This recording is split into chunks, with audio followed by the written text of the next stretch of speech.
Welcome to వి3 news లక్ష్యం సమాజితం. నేను మీ సాయిసిద. ముందుగా ఈ రోజు స్పీడ్ న్యూస్ కి స్వాగతం.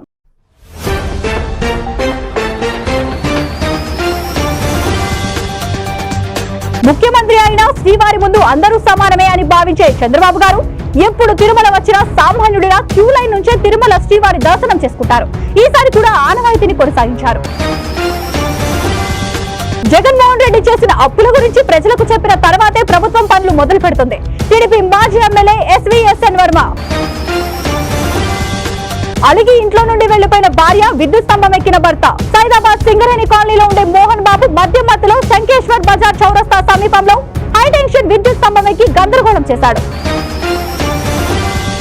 అన్నమయ్య జిల్లా మదనపల్లెలో టీచర్ దారుణ హత్య. మదనపల్లె ఎగువ కురవంకలో జీఆర్టీ స్కూల్ టీచర్ దొరస్వామి బుధవారం అర్ధరాత్రి దారుణ హత్యకు గురయ్యాడు.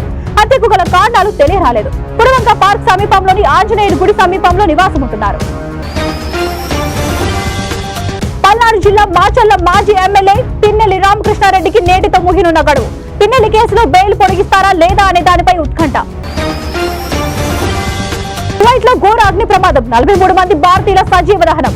భారతీయులు ఎక్కువ మంది నివాసం ఉండే అపార్ట్మెంట్ భవనంలో మంటలు చెలరేగి 45 మంది ప్రాణాలు కోల్పోయిన ఘటన కువైట్ లో బుధవారం తెల్లవారుజామున చోటు చేసుకుంది.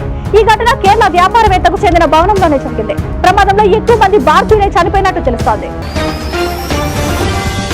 ఐస్ క్రీమ్ లో చేతివేలు. ముంబైలో ఐస్ క్రీమ్ ఆర్డర్ చేసిన మహిళ ఐస్ క్రీమ్ లో చేతివేలు కనిపించడంతో పోలీసులకు ఫిర్యాదు.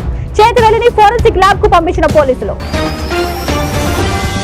నీట్ యూజీ 2024 ఫలితాలపై కేంద్రం కీలక నిర్ణయం.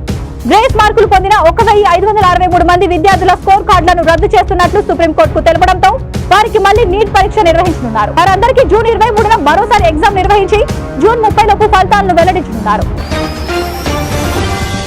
గుంటూరు బోరుగడ్డ అనిల్ కుమార్ కార్యాలయాన్ని తగులబెట్టిన గుర్తు తెలియని వ్యక్తులు. సంఘటనా స్థలానికి చేరుకున్న పోలీసులు, మంటలు అదుపులోకి తీసుకుంటున్న ఫైర్ సిబ్బంది. హైదరాబాద్ ఎమ్మెల్సీగా తీన్మార్ మల్లన్న ప్రమాణ స్వీకారం. మల్లన్నతో ప్రమాణం చేయించిన మండలి చైర్మన్ గుత్తా సుఖేందర్ రెడ్డి. ఇవాళ స్పీడ్ న్యూస్ ఇంతటితో సమాప్తం. మరొక స్పీడ్ న్యూస్ తో మళ్ళీ కలుద్దాం. అంతవరకు చూస్తూనే ఉండండి వి3 న్యూస్ లక్ష్యం సమాజహితం.